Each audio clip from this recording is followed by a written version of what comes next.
সরকারের হাতে যতটুকু সময়, যতটুকু ক্ষমতা আছে সেই ক্ষমতা সরকার প্রয়োগ করেছেন। আমি বলেছিলাম 1 সপ্তাহের মধ্যে চার্জশিট হবে। আলহামদুলিল্লাহ আমরা 1 সপ্তাহের মধ্যে চার্জশিট দিতে পেরেছি সঠিকভাবে। বাকিটা আদালতের কাজ, আদালতকে আমরা সহযোগিতা করব।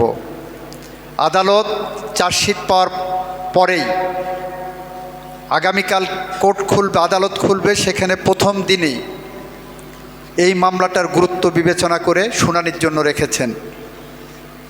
এটা আদালতের এখতিয়ার। আমরা শুধু আদালতের কাছে প্রার্থনা করতে পারি।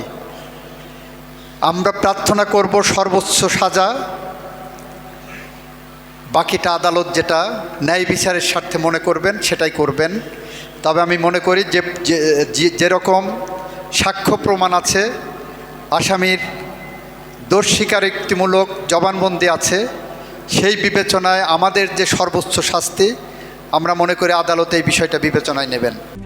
RICL TMX, যুগের পর যুগ স্থাপনা থাকে মজবুত। এটি হলো সংবিধান সংশোধনের কমিটিতে বিরোধী দল কোনো নাম দিয়েছে কিনা বা কোনো মতামত পেয়েছেন কিনা এখনও পাইনি।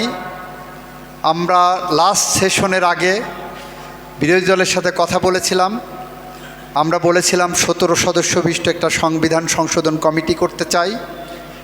সেখানে আমাদের পক্ষ থেকে 7 জন রেখেছি, 5 জন অন্যান্য দলের প্রতিনিধি যারা আছেন, স্বতন্ত্র প্রতিনিধি যারা আছেন তাদের মধ্য থেকে রেখেছি, আর 5 জন বিরোধী দলের কাছ থেকে চেয়েছি। ওনারা বলেছেন এই সামনের সেশনে জানাবেন, আমরা অপেক্ষায় আছি। ওনাদেরটা পেলেই আমরা সংবিধান সংশোধনের জন্য জুলাই সনদের পথ ধরে হেঁটে যাব।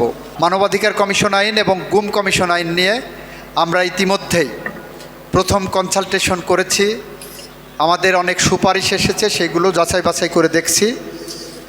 আমরা পর্যায়ক্রমিকভাবে একটার পর একটা যাচাই বাছাই করে যত দ্রুততম সময়ের মধ্যে সম্ভব হয় বাস্তবতার নিরীক্ষে আমরা সেইগুলোকে সামনের কাতারে নিয়ে আসব।